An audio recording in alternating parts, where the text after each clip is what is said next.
Si comme ça je vous dis le super-héros le plus apprécié de l'écurie Marvel, vous me répondez Spider-Man. Mais est-ce que vous savez que Sony a bien failli tuer Spider-Man?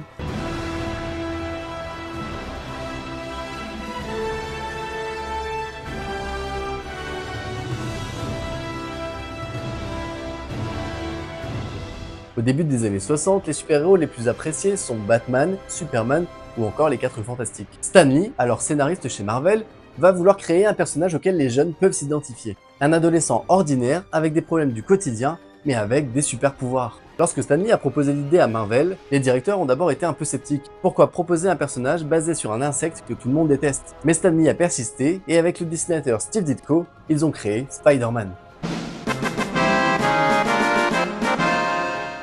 Le 10 août 1962, Spider-Man fait sa première apparition dans la série de comics Amazing Fantasy, une série de comics qui était vouée à s'arrêter. L'histoire raconte comment un adolescent ordinaire nommé Peter Parker est mordu par une araignée radioactive et va alors se retrouver avec des pouvoirs surnaturels, agilité, force et la capacité de grimper au mur. Son premier costume, fabriqué par lui-même, et son invention des lance-toiles pour lui donner une identité unique en tant que super-héros. Mais ce qui distingue vraiment Spider-Man des autres super-héros, c'est son apprentissage tragique de la responsabilité. Après avoir laissé échapper un criminel par pur égoïsme, il se rend compte que c'est ce même criminel qui a tué son oncle Ben. C'est ainsi qu'il apprend la célèbre leçon, un grand pouvoir implique de grandes responsabilités. Le succès est immédiat et Amazing Fantasy qui devait s'arrêter devient un succès phénoménal. Ce qui pousse Marvel à finalement lui consacrer un comics dédié, The Amazing Spider-Man, dès 1963. Dans les décennies qui suivent, Spider-Man devient un personnage incontournable de Marvel. Il évolue sous la plume de différents scénaristes et différents artistes. Il affronte des ennemis iconiques comme le Bouffon Vert, le Docteur Octopus. Il connaît même sa première adaptation à la télévision dans le dessin animé Spider-Man de 1967. Spider-Man, Spider-Man, does whatever a spider can. Spins a web any size, catches thieves just like flies. Look out, here comes the Spider-Man. Il se diversifie avec plusieurs déclinaisons comme Spider-Man 2099 et Spider-Man Miles Morales en 2010. Mais son passage sur grand écran va être bien plus compliqué qu'il n'y paraît. L'idée d'un film Spider-Man remonte aux années 70. Plusieurs studios veulent adapter le tisseur de toile sur grand écran, mais les droits du personnage se perdent entre différentes compagnies. À la fin des années 80, la compagnie Cannon Film, connue pour ses films d'action à petit budget, tente d'en faire un film, mais le projet s'effondre. Dans les années 90, c'est même James Cameron qui veut faire la première adaptation au cinéma. Le réalisateur de Terminator et ensuite de Titanic va même écrire un script. Peter Parker devait être joué à l'écran par Leonardo DiCaprio, mais ce projet va s'effondrer, notamment à cause des problèmes de droits. Finalement, en 1999, Sony récupère les droits et confie la réalisation du premier film à Sam Raimi. Et si au final c'est bien Sam Raimi qui a réalisé le premier film puis la trilogie Spider-Man, à l'origine ce n'était pas du tout le premier choix de Sony. Selon Sam Raimi lui-même, son agent lui aurait confié « Ils veulent être honnêtes avec toi, il y a 18 autres réalisateurs sur la liste ». Mais malgré ce manque de confiance initiale, Sam Raimi va réussir à convaincre le studio. Mais la pression de Sony sur Sam Raimi ne va pas en rester là. Tout le long de la production du premier film, Sony Pictures colle au talon de Sam Raimi. En effet, après des décennies d'attente de portage sur grand écran, l'enjeu est immense pour le studio. Sam Raimi, lui, préfère miser sur les effets pratiques, tant le studio préfère les effets numériques. Et pendant toute la production, le réalisateur et le studio ne vont cesser de se contester. De plus, le studio veut un film avec beaucoup d'action.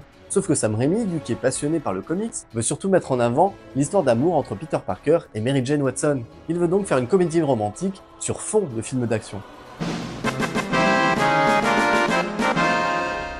Et si Sam Raimi n'était pas du tout le premier choix de Sony, Tobey Maguire ne l'était pas non plus. Il faut bien se rendre compte qu'à l'époque, Tobey Maguire est à peine connu. Et alors que d'autres acteurs étaient déjà pressentis, comme Leonardo DiCaprio, ou encore James Franco qui finalement aura le rôle d'Harry Osborn, c'est même Sam Raimi qui va convaincre le studio de prendre Tobey Maguire, car il sent la sensibilité de Peter Parker en lui.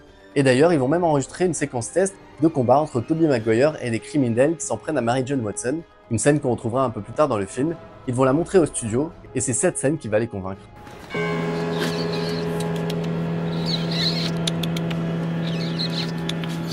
Let's have the purse. Yeah, we're gonna have to teach you little manners here. Get the out of here.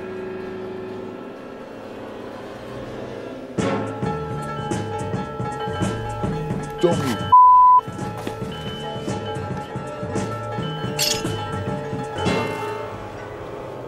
Yeah!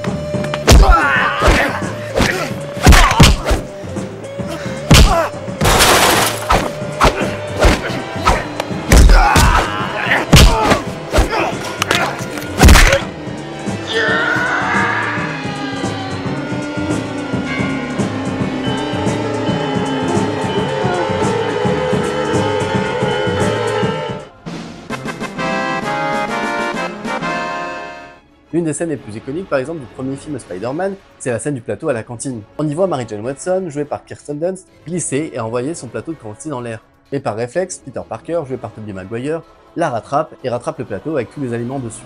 Il a fallu une journée de tournage en entier et des aimants ont été fixés en dessous du plateau de la cantine et sur les aliments, et ainsi les aliments pouvaient s'accrocher au plateau. Une scène qu'il a fallu répéter 156 fois. Autre scène iconique du premier Spider-Man, c'est la scène du baiser sous la pluie. Et si au final la scène est restée dans les mémoires, ça a été un vrai calvaire pour les acteurs. Suspendu la tête en bas, Tobey Maguire peinait à respirer à cause de l'eau qui lui coulait dans les narines. Une scène visuellement magique, mais un vrai défi en coulisses. Le film sortira en 2002, mais devait à la base sortir bien plus tôt. Mais à cause des événements du 11 septembre, le film a dû être quelque peu modifié, puisque les tours jumelles apparaissaient dans le film, et même dans un trailer qui a finalement été retiré de la distribution.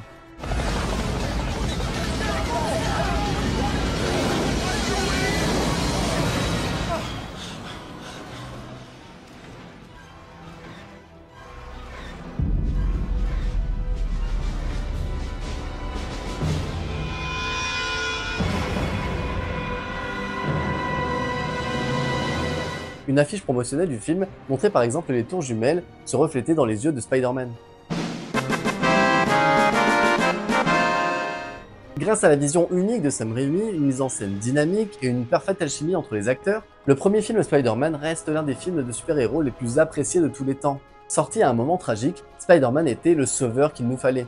Son succès a notamment ouvert la voie aux sagas de super-héros modernes et continue d'influencer le cinéma d'aujourd'hui. Et donc voilà comment Sony a failli tuer la production du premier film Spider-Man, mais comment Sam Raimi a su défendre ses idées et ses acteurs et sa mise en scène pour donner ce film culte qu'on regarde encore. Merci à vous d'avoir regardé cette vidéo, dites-moi en commentaire ce que vous en pensez et quel était votre Spider-Man préféré. Et je vous dis à bientôt sur la chaîne de Point Thibaut pour d'autres analyses cinéma. Ciao!